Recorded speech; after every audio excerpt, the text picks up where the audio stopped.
Good evening. Hope आप सभी अच्छे हो।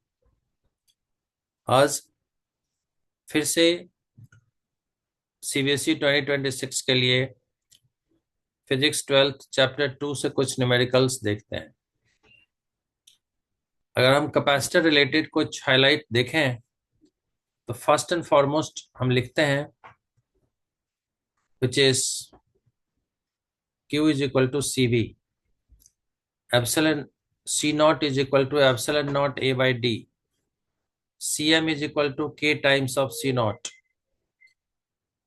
कैपेसिटर्स इन सीरीज में लिखते हैं 1/C1 प्लस 1/C2, जिसको हम ऐसे भी लिख सकते हैं C S is C1 plus C2। Capacitors in parallel को लिखते हैं C1 plus C2। When the electric medium K is inserted such that T is less than D, then CM के लिए फॉर्मूला लिखते हैं epsilon naught A by D minus T plus T by K. Energy of capacitor लिखते हैं Q square by two C which is half C V square which is Q by two. And U E लिखते हैं energy density half epsilon naught E square. Now if you go for questions, then let's say five capacitors are connected this way, all are identical of 1 microfarad, then what would be equivalent capacitance? तो इसमें हम ये देखते हैं कि C2 C3 and C4 पहले जो branch chain है उसको सॉल्व करते हैं। अगर उसको सॉल्व करेंगे तो वी फाइंड दैट ये तीन पैरेलल में है तो ये तीनों ऐड हो जाएगी। तो तीनों ऐड होकर के इनकी कॉम्बिनेशन क्या बन जाएगी? तो 3 माइक्रोफैराड। तो इस 3 के साथ 1 एंड 1 सीरीज में होगा, तो तीनों सीरीज में हो गए। तो इक्विवेलेंट को लिखेंगे 1/C equivalent is 1 plus 1/3 plus 1, which means solve कर देते हैं तो we get 3/7 microfarad. Now if you look into the new one, again 5 capacitors are connected this way. So whenever there are 5 capacitors, then first we check this ratio. If the ratio of first two is equal to ratio of other two, then fifth one is neglected. इसको Wheatstone bridge arrangement भी कहते हैं, which means if you divide C1 by C2, this is 2/6, and C3 by C4 is 6/12, so we get 1/2, which means this fifth one is neglected. अगर इसको हम neglect कर दें, equivalent diagram would be like this. So these two C1 C2 in series and C3 C4 in series, then they are in parallel. फिर अगर इसको हम solve करें तो we get the value which is what?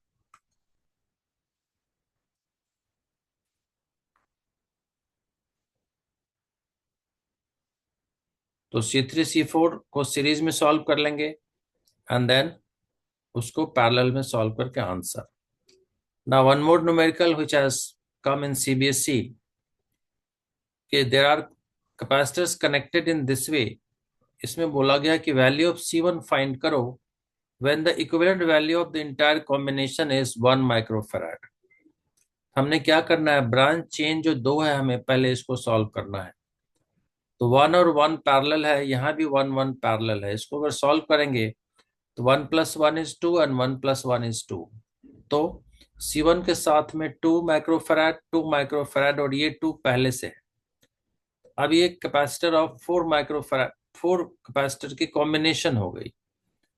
In this 2 and 2 are in series. पहले इसको solve कर देंगे तो 2 and 2 सीरीज में, तो इनकी इक्विवेलेंट वैल्यू कितनी हो जाएगी? 1 माइक्रोफैराड। और ये 1 इस 2 के साथ पैरेलल होगा, तो 1 and 2 पैरेलल है तो डायरेक्ट ऐड होकर के 3 बन जाएगा। तो 3 and C1 are in series. Then equivalent लिखेंगे 1/C equivalent is 1/C1 plus 1/3। Equivalent value 1 दी हुई है तो 1/1 प्लस 1/C1 प्लस 1/3 सॉल्व कर देते हैं तो we get 2/3 microfarad. Now if you look into this kind, इन दोनों में दो मीडियम है कैपेसिटर में, K1 K2 is filled between the plates of capacitor. लेकिन दोनों में दो तरीके से फिल किया गया। फर्स्ट वाले में देखें तो टॉप टू बॉटम ये डॉटेड लाइन है, तो प्लेट की टॉप टू बॉटम में K1 मीडियम है, दूसरे प्लेट के साथ में K2 मीडियम है। तो अगर हम किसी एंड से चार्ज एंटर कराएंगे तो top to bottom of the plate same charge will go, means this will be in series. So this entire will behave like a capacitor, two capacitors, combination of two in series, which means 1 by CS is 1 by C1 plus 1 by C2. और simple जो capacitor के लिए formula है epsilon naught A by D, क्योंकि plate की distance हो गई है D/2, epsilon naught A by D/2, और डाइलेक्ट्रिक है K1 तो K1 से मल्टीप्लाई हो गई, plus 1 by epsilon naught, this is A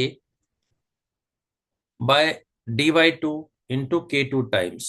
solve करके इसको हम इस फॉर्मेट में कुछ आंसर बना देंगे। नाउ अगर हम इसकी बात करें सेकेंड की, तो इसमें प्लेट आधी मिड पॉइंट से डिवाइड हो रही है। लेफ्ट साइड में K1 है, राइट साइड में K2 है।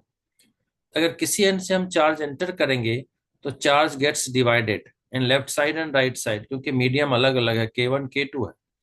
तो this combination will behave like a two capacitors in parallel, और पैरेलल के लिए फॉर्मूला है C equivalent is C1 plus C2। क्योंकि K1 मीडियम है तो K1 times epsilon not A/2 divided by D, K2 into epsilon not A/2 into divided by D। तो K1 K2 के साथ में एप्सिलॉन नॉट A/D/2 कॉमन है, solve करके इसको आंसर बना दिया। तो hope you are able to understand. Thanks for watching. Please do hit like button, subscribe and share it with your friends. Thank you so much. May God bless you.